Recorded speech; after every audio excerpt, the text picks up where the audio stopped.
Hi, I'm Scott Alberts, President of the Alumni Association at Oberlin, and this is the third short video. This video is going to focus on the current structure of the Alumni Association and the ALC, so I hope you find it useful. So here we go.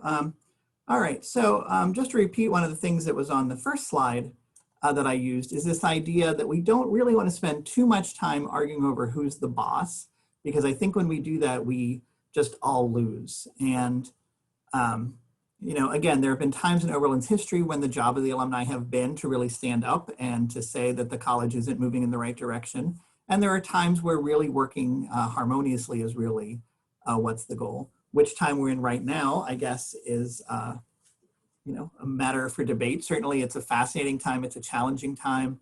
The president, Ambar, she has the One Oberlin project, which is really this idea about long-term sustainability of the college.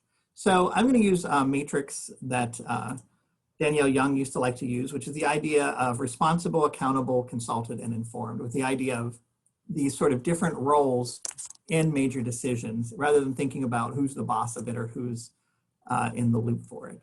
And let me start with the role that the Alumni Association plays the most direct leadership responsibility for, and that's for electing the alumni elected trustees. So again, there are 30-some trustees on the board. The number fluctuates a little bit. 6 of those are elected by the Alumni Association. It's one of our most precious duties. It's something we've done, again, for going on 150 years. And this idea that we want to make sure we have the best people possible. So, of course, the Trustee Search Committee does the legwork. They're the ones who work so hard on it. I had the pleasure to be on the committee and even to chair it, which again is amazing given how important that role is. The process for vetting, clearing candidates to make sure we get the best ones, it's very long and detailed. You can talk to members of the Trustee Search Committee. Of course, they won't talk about specific people because that process is kept pretty confidential until we're ready to have the vote. We like the idea that when alumni complain about alumni elected trustees, they say, gosh, both candidates are so awesome, how do I choose? A few years ago, we added the option that you can support both candidates to try to get around that. And that actually has been pretty helpful. We've seen our vote totals go up in there. There is a whole process. The Trustee Search Committee nominates the slate of candidates. The ALC approves the slate. In some cases, the ALC actually votes on the member itself. In other cases, we send the slate out to the full Alumni Association. When the process is done, the Board of Trustees has to ratify it. And I should say there have been cases in the last, since I've been involved in the process, where the board did not accept one of our members. This is a good place for a quick aside. Oberlin's Board of Trustees, when we talk about who's the boss, they're the boss. They're the ones listed in the charter filed with the state. They're the officers of the corporation, all those sort of important things. The ultimate responsibility for Oberlin falls with them. The president is automatically a member of the Board of Trustees. There are 3 class trustees, you might remember, from the most recent graduating classes. We have our 6 alumni elected trustee, and then the board itself elects some other members of them. Now, when we call the alumni elected trustees ours, and certainly we take responsibility for getting them there, they don't actually report to us. Once they're on the board, you know, they have a fiduciary responsibility to do what's best for the college. Certainly we do hope that they communicate with us. They at least are aware of what our positions are about what we think is important. I will say, you know, the board elected trustees, certainly when I was in college, we had this idea that the board elected trustees were all scary white men, you know, bazillionaires who didn't really care about the college. And I have to say that my experience is that's not really true. I would say they are really people who love Oberlin, who want it to be the best it can be. Certainly many of them have money. Certainly many of them have been major donors to the college. Several of them are past presidents of the Alumni Association and other friends who have been part of this body, the Trustee Search Committee, and our other leadership groups, class presidents, the affiliate groups, all of those. Times have really changed. And in fact, you know, we ask the Trustee Search Committee to think about what the needs of the board are. And I have to admit, one of the ways they find out the needs of the board is to talk to the board itself.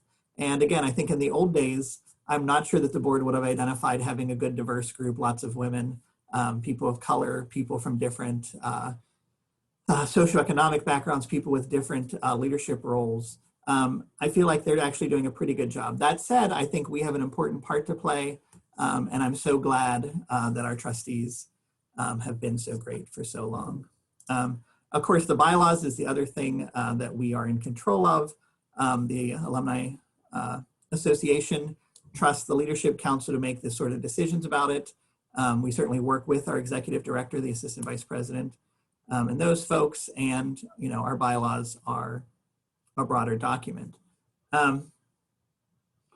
We do have to get changes to our bylaws approved by the Board of Trustees when they change how the alumni elected trustee process works. But the college charter does recognize us as an independent group. So it's not as though, President Ambar could come in and change the association or fire me or do whatever sort of thing you would worry about in the deep, dark recesses of your mind. I will say the only committee of the full association is the Trustee Search Committee. So when we think about the Trustee Search Committee, we want to think that it's a committee of the full association of the 40,000 of us, not a committee of the 27 of us. Of course, we have some of our own committees and those sorts of things. Now, the office itself, of course, we're part of the discussion about how the office is set up. We're looking forward to working with Terry and continuing to work with Mike and Emily as we work out that thing, but it's part of the college budget. The vice president figures out how the budget is allocated within the broader college. We are certainly, in the loop, but in the end, especially right now, a period where there isn't a lot of extra money, the vice president has to make a lot of tough decisions, and some of those we don't, always like very much. Thinking about the staff in the office, again, they don't report to us, but we are typically part of the process. Often we are part of a search committee that hires the people. We'll see how that goes moving forward. I think we're certainly hoping that our new assistant vice president, Terry, is going to come in and, update some things, change some jobs around. Certainly we can build on the skills that various people have. We know that Emily's been fantastic in the last year doing, I don't even know how many people's jobs. Danielle and Kyle have been great. Our administrative assistants are fantastic, but we are expecting to see some changes to those. We also expect that all of those positions probably aren't going to be filled. So thinking about which things are most important is something we're going to, work with Mike and Terry as they figure those things out. This is another good place for an aside about the college faculty and students. I'm sure faculty governance is very strong at Oberlin, all the way back to President Finney.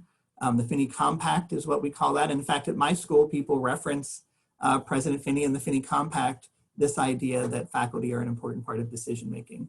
The one Oberlin process that made the document, there was a committee, half of them were teaching faculty.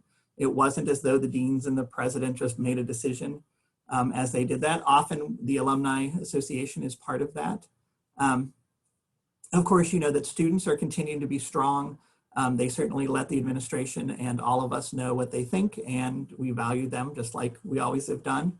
One of the changes to the Alumni Leadership Council I'm most excited about in 2014 was that we added 3 current students to the ALC. So student members, hi, I'm so glad you're here.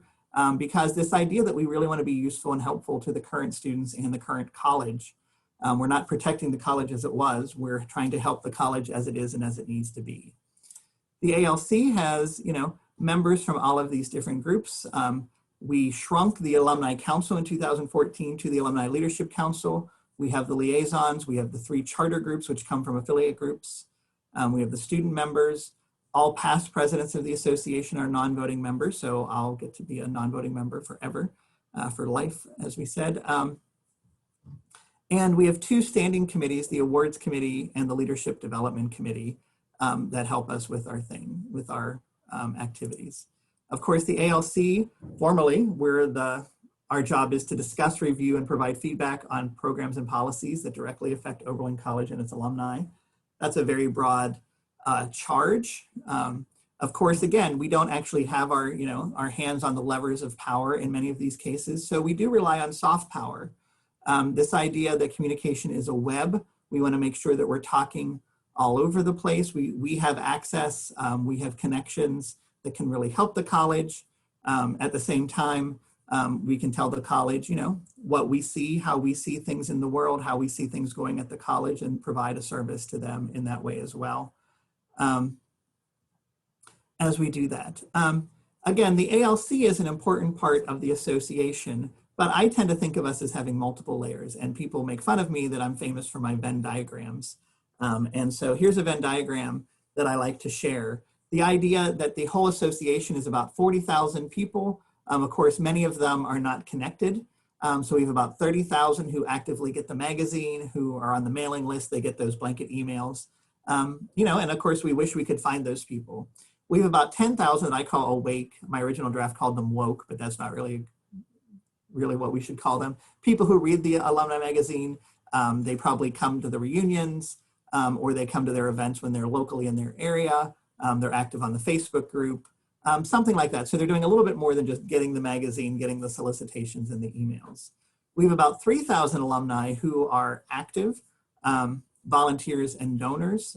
Some of them may have not been super active lately, but they're all still connected in this deeper way. We have about 1,500 who are in the active volunteer pool. That includes class presidents, the admissions people, the ambassadors who help with fundraising. Of course, careers has been expanding with the new internship programs. We have about 500 in the active council. When we think about the old alumni council, the way that we have grown with our volunteers, that alumni council would now be close to 500 people, which would be pretty ridiculous. As you think about that, that includes the steering committees on all of the affiliate groups and all of those leaders of the various volunteer roles. We have about 200 in the active alumni leaders, so that includes the chairs of the affiliate groups, us, the class presidents, those sorts of things, and then the 27 of us. And I think one of the things we like to think about as we're thinking about how to improve the association is which part of the focus, which part of the Venn diagram is the part that we really want to grow. And I have to say, the 27 of us, certainly this orientation is to help you get trained and to help you get better understanding of what's going on. But in some ways, the group that I am most interested in is really thinking about this middle group, the 3,000 alum. How can we help them to become more engaged, more active? How can we help that be a bigger group, not just with more people giving money, but more people who are kind of clued in and active in the work of the college and ready to help? So that's been a quick introduction. If you have any questions, I'd be happy to talk about those sometime, or certainly any of the other alumni leaders would be happy to talk about that as well. So thanks for listening.